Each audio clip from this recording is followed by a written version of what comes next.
What's up, this is Ricardo, and in this video I'll show you how to remove the heatsink from a Dell Latitude 3588. If you're looking for parts for this laptop, go to our website and use this coupon for a 5% off discount.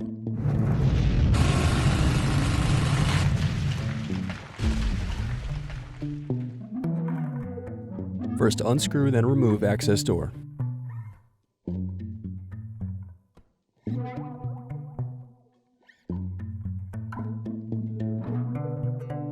Now unscrew and disconnect battery.